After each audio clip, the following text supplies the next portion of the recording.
This presentation will be my sample review of current research into the effectiveness of music therapy in the treatment of stroke-related aphasia. There'll be a quick introduction, then I'll be looking at 3 studies, a meta-analysis, a randomized controlled trial, and a qualitative study.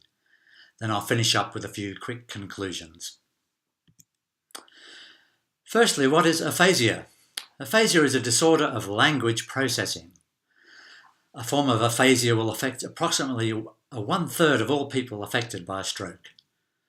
The most common is expressive non-fluent aphasia. Typically, a person with this kind of aphasia has quite good receptive comprehension of speech, of language, but great difficulty speaking themselves, difficulty retrieving, formulating words, very slow, effortful speech, very formulaic, not spontaneous. People with aphasia may also be affected by other speech-language disorders, such as apraxia of speech, which affects the motor planning involved in vocal production. The first study I'll be looking at is melodic intonation therapy, back to basics for future research, a meta-analysis, by Zumbanson and colleagues. It had long been noticed that some people with aphasia can still recall and sing familiar songs, despite not being able to speak. Melodic intonation therapy was developed in the 1970s as a speech therapy for aphasia.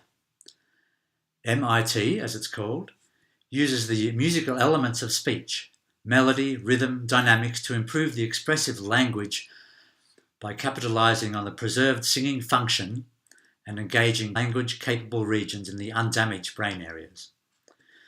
Useful words and phrases are intoned and learnt as simple melodic phrases with rhythmic tapping. Musical elements are then faded to produce spontaneous speech when required. So this study focused on 4 studies identified out of an original 1,250, and it was examining the central goal that MIT will improve propositional speech for people with aphasia. It examined MIT and its variations, looking at their goals and outcome measures, their program schedule, the construction of these melodic phrases that were used, and how rhythmic tapping was used. And the results overall very mixed and inconclusive.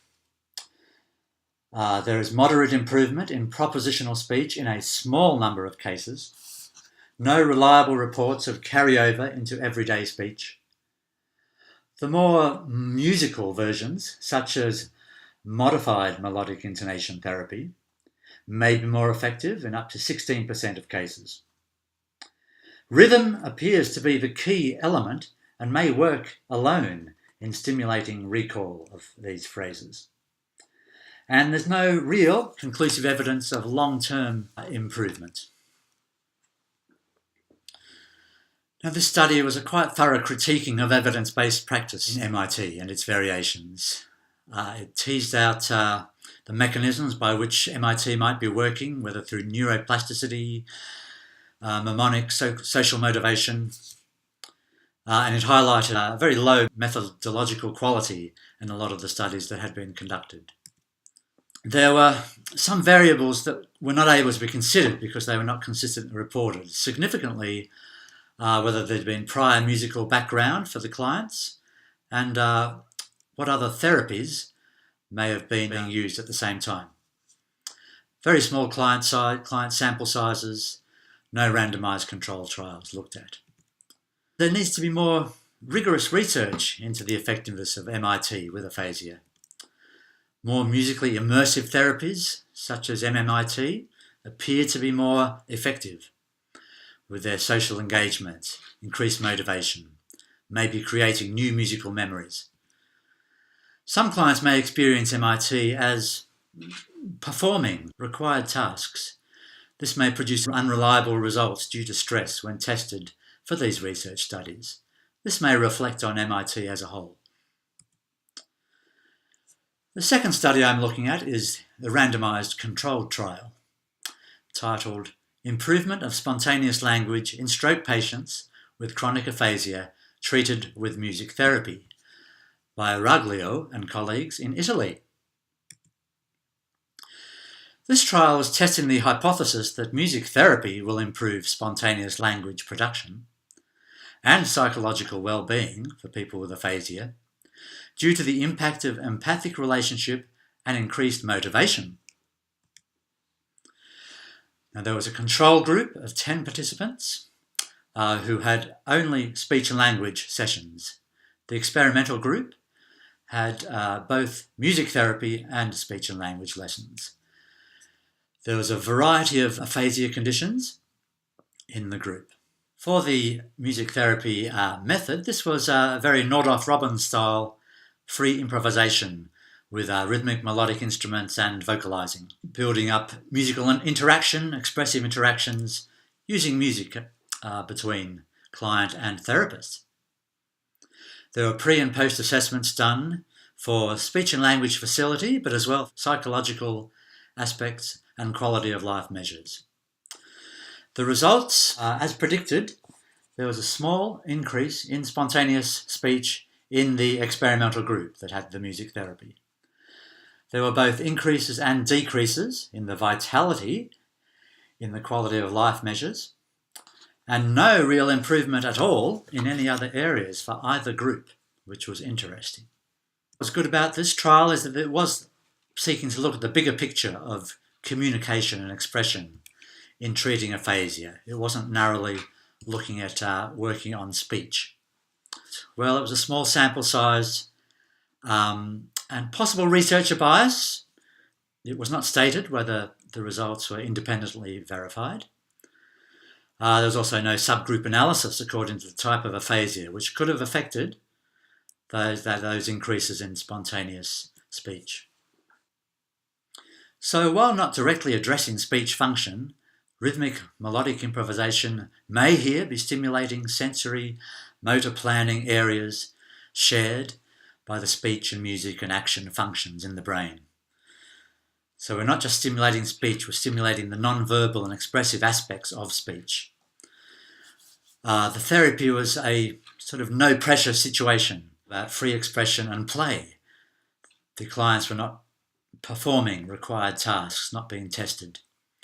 And there was a building up of relationship, of confidence, social inclusion. The final study, qualitative study, is a comparison of client and therapist goals for people with aphasia by Rode and colleagues in Australia. This was a study looking at speech therapists, not music therapists, with aphasia patients. Now, this was conducted as a series of interviews, first with 4 clients with aphasia, interviewed post-therapy, looking at their experience of their stroke and their aphasia, their priorities and goals, and their experience of speech rehabilitation and how goals were set. 3 speech therapists were interviewed post-therapy about their experience of providing therapy, their goals for therapy, and their perception, if any, of the client's goals for therapy.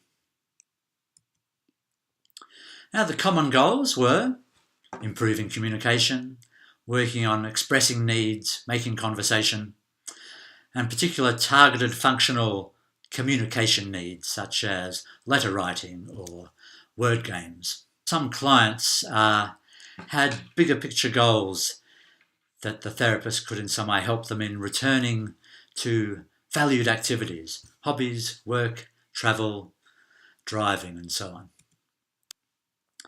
This study highlighted that clients with aphasia can be disadvantaged or overlooked in the consultation process. The study did have a small sample size and it was retrospectively done, so goals and perceptions may have changed throughout the different stages of recovery. But the positive effect of client consultation is that clients can feel some ownership in working towards these goals. It's very easy for there to be a very service delivery approach where we're treating the impairments and the role of the therapist in fostering hope. And so, a few final conclusions.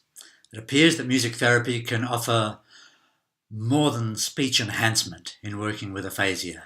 It offers broader communication and expressive options, motivation, social inclusion.